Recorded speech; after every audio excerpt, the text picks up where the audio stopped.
Matthew. And this is Matthew, right? So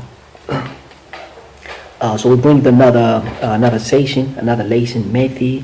I don't want to say anything. Could you just give people a little introduction? Okay, so we're doing a bit of electrostatic fields now in physics, and we're going to be working out the charge that a neutral object is facing between three other charged objects over here. So there is a question there. So when you start explaining, then you're gonna get a clear idea on what he's saying. Means we have a three charger, and then we want to calculate it. What the neutral object faces between these three charges. All right. So let's not waste a lot of time, man. And we have I have my other student here. Could you please introduce yourself? Hello, I'm Joshua, Matthew's brother. Yeah, I'm also here to do another question that Amish will give me. So yeah, I'll let Matthew do it one first, and then I'll get to doing mine. Okay, so what you, my brother, just tell me what you also gonna do. What am I gonna do? There's two charges, and there's a point between them, a neutral point between them, and I'm gonna be working out the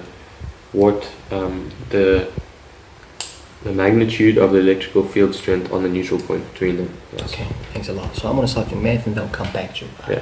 Thanks so much. Thank you for your time. So let's get started, man. Let's not waste your time. Let's get started. Thank you. That's a question there, right? So how the question wanted to do? Okay, so what they want us to do is they want us to work out the charge that the neutral point P faces from these other charges charged objects surrounding it, the particles surrounding it, and they want us to find out the net force that P faces. Okay, let's go. Okay, so what we're going to start with is point QA. And firstly, these so these are obviously positive charges, and we know from an electric field diagram that positive charges have the flow of the magnetic field move. Yeah, the magnetic field goes into the charge, whereas it's away. Yeah, it's positive, so it goes away, and we know the negative ones go in towards it. Okay. So we're going to use that, and we're going to say the positive ones that go away from it. We're going to use them as the positive. Okay. So QA on P. And we're going to put it into the formula equals K, our constant, times Q of A over radius squared. And our radius here is 18 centimeters. Obviously we need to have it in the standard. How did you know it's 18? 12 plus 4 plus 2. So from P to A? Yeah, from P to A. Okay. So equal to a constant is 9 times 10 to the power of 9. So it's always constant? Yeah, that's our constant. And the charge on A we see is 2 coulombs. So that's 2. Yeah, just 2 over 18, so it's 0.18 centimeters squared. Why is 0.18? Why it is 18? Because there's 100 centimeters in a meter. Okay. So plug it into your calculator, and you're gonna get 5.56. This is our E on A on P. Equals 5.56, and it's obviously our QA was a positive charge, so it's going away from it, so it's to the right. Okay. Let's say that's positive. So now we're gonna do the same for QB now on P, and QB on P is going towards it, so we just need to take that into account for in the end. So it's going to go to the left, the net force on that.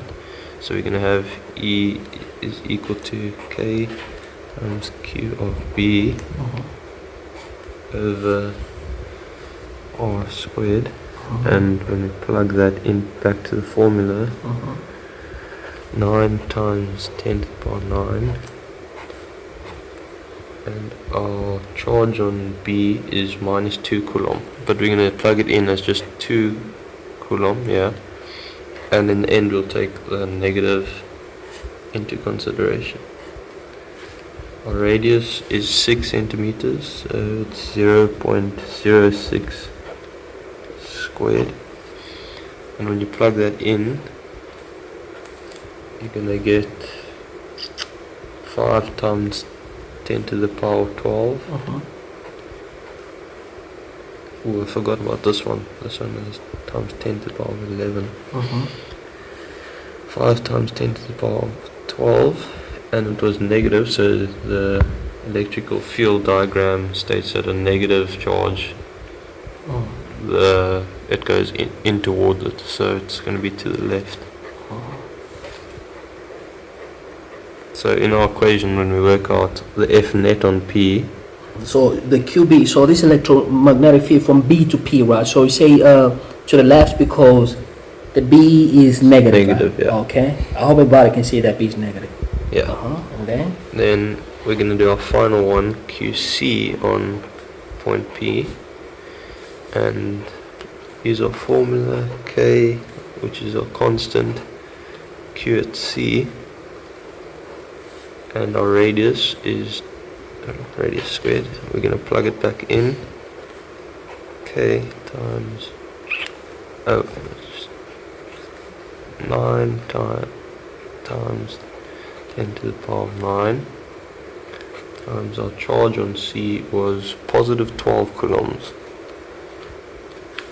over our radius was 2 centimeters, 0.02 squared.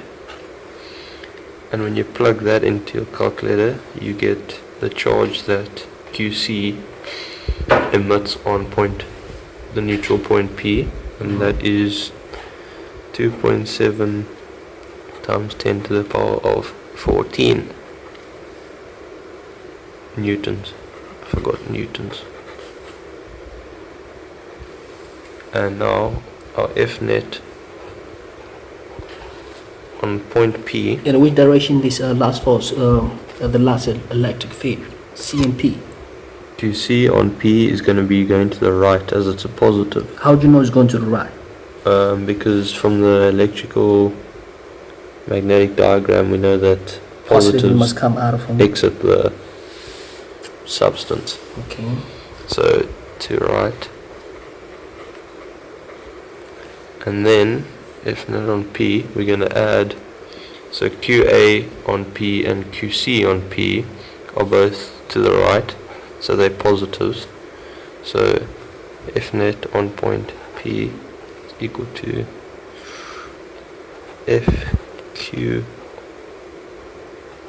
FQA on P plus, carry on where we left off, we were adding up the F net on point P, and our F net on point P is equal to all of the forces That we just calculated. that we just calculated added together. And we know that FQA on point P was positive, FQC on point P was also positive, and we took the positives to the right being positives. So we add them together and we plus this one, but FQB on point P we knew was negative, so that meant it was to the left. So we essentially minusing that in our final. Now, So we're going to get the final answer there. yeah, after we plug it in, we get our final answer, and it's a positive.